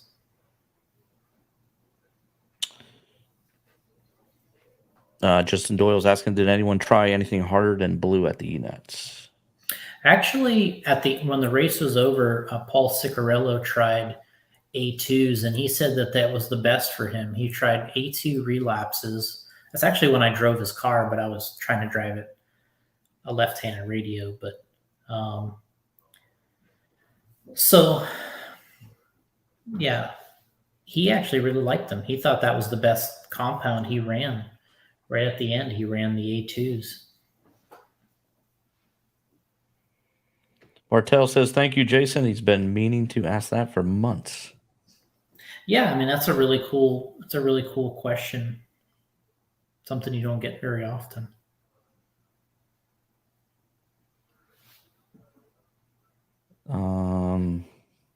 Matt's saying J Concept tank treads in the future. But we'd have to have the whole thing first. Taylor De Losa. I was on A2 last weekend at LCRC. Justin and I then went back to blue. Maybe it will be hot enough at Mugen for them. I mean, we were in the Roar Nats there, Mayfield 1 on blue compound at the 60-minute main when we ran the nationals there. But that was in June of, was that 2021? I think June of 2021. So, yeah, I'm going to be there. So we'll try them out.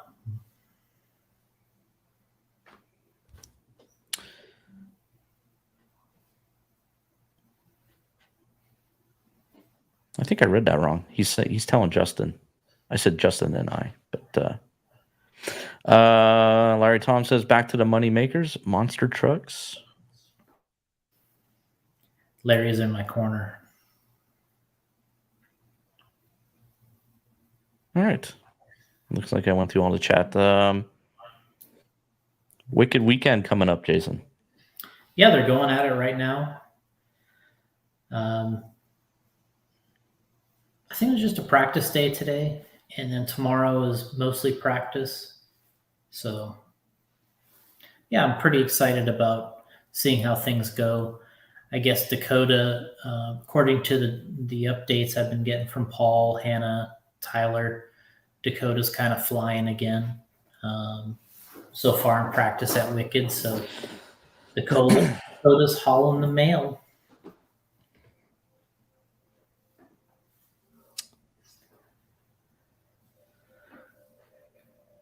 Justin Doyle saying Aqua. Oh, okay, these guys are talking. Never mind. Jubert and Justin are talking. Yeah, Justin and Justin are talking back and forth in the chat. Justin to Justin. Yeah, exactly. But Jubert said he retired, so I don't know. He's done racing. Jason, are you going to the Vintage Nats this year? Matt asked. I don't think so. I want to say it's sometime in September, which is it's always like the first week, I think, somewhere in that ballpark. Yeah, which is like we have our turf nats. We have our turf nats the first weekend of September this year, which is at RC Madness in Field, Connecticut. Then the second weekend we're going to be at the Worlds in Arizona. So, if the race is anywhere in those two, yeah. So Jason Santos says 8 to 10, which is when we're going to be Worlds. Yeah. So not happening this year.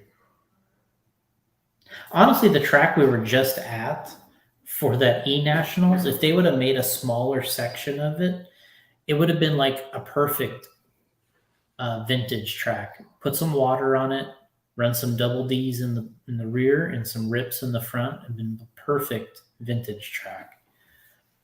Running vintage cars on slicks just really isn't my thing. That track would have been great.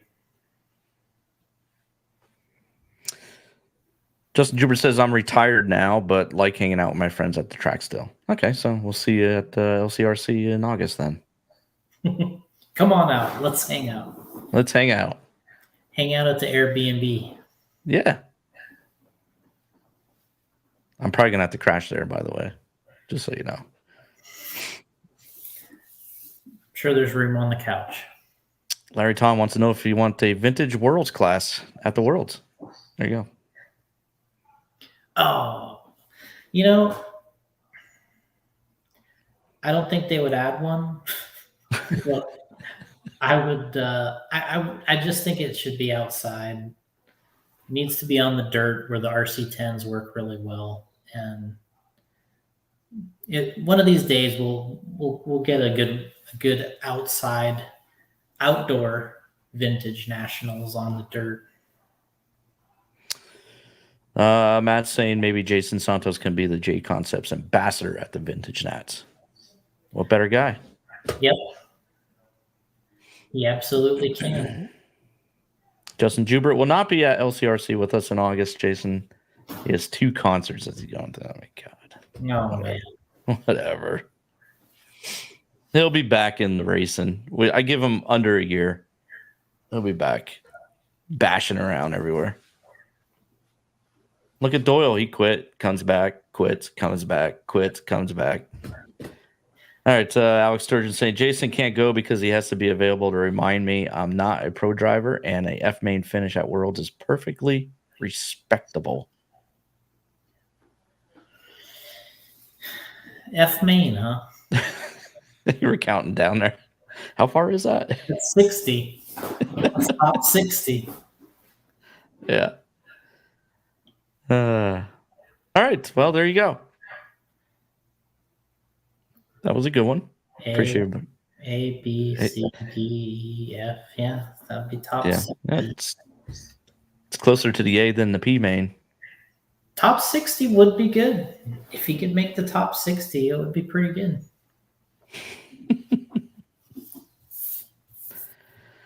Down to the O main.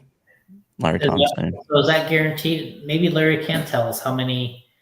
What do you think the entries are? Is it so it's going to go to the O? So how many is that? I don't know. I don't know my alphabet.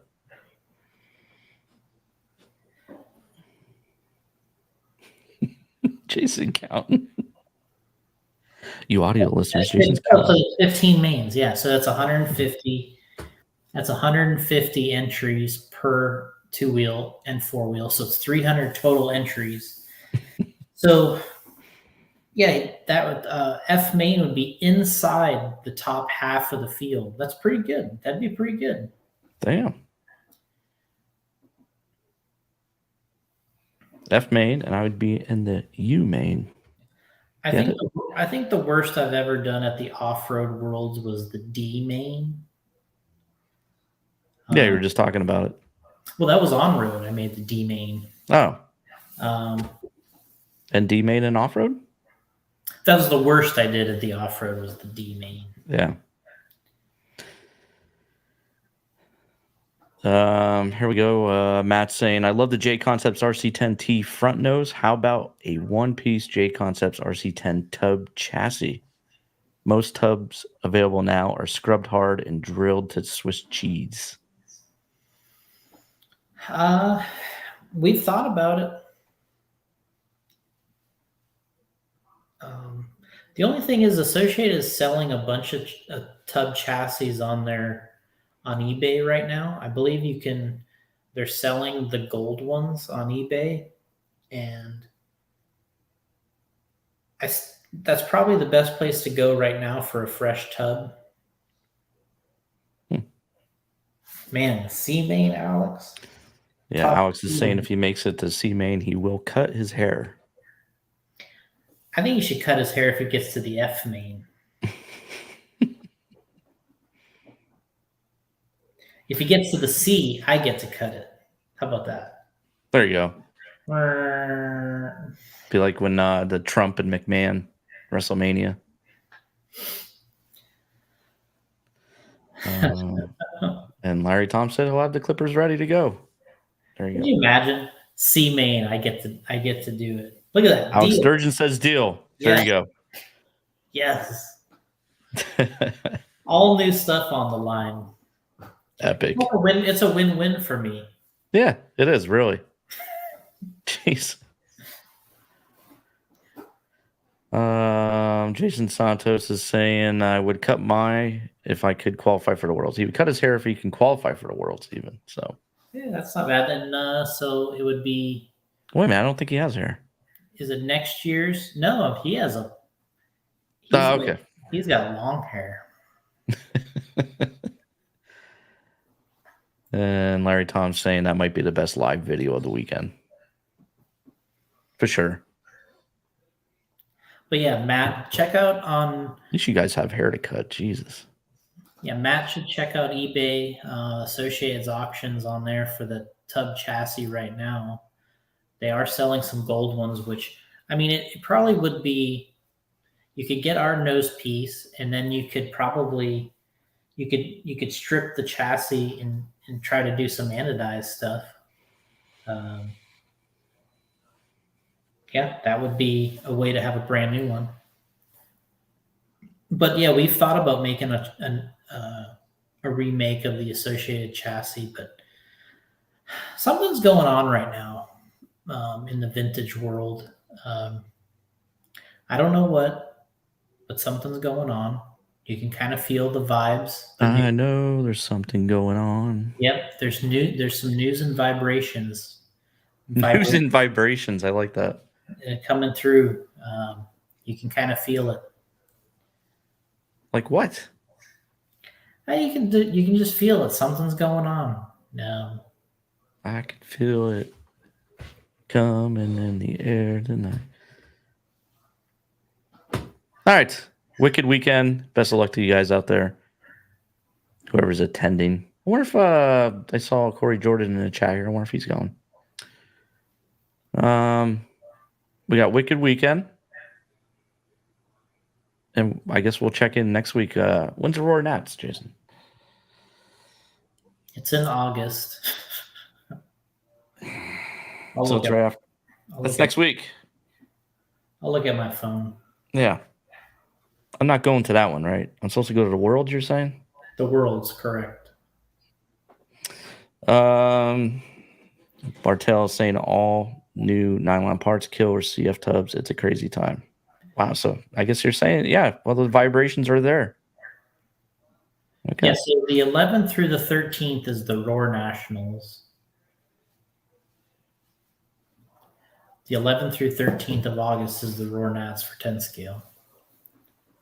Yeah, so as Bartel's saying, yeah, there's parts coming out that that are being made that are identical to RC10 parts. And I just saw someone today that just received their first shipment of them. They look nice. And then there's another person on social media making carbon fiber tubs that do look amazing. I want one of those too. Wow. Well, here you go. Matt saying there's a seller on eBay selling one piece carbon fiber RC10 tub chassis for $250. But he really wants a one-piece aluminum tub chassis. Yeah, I don't think anybody has ever made a one-piece aluminum with the nose piece attached. And so, yeah, as Jason says, the same guy makes the tub and parts. Lots of stuff going on. News and vibrations. News and vibrations. All right. Well, that was episode 249. One more. We're at the halfway mark to 500. As Justin Doyle says, what an amazing time to be alive. And there you go. Corey Jordan is leaving for the Wicked Weekend in the morning. All right. Well, have fun.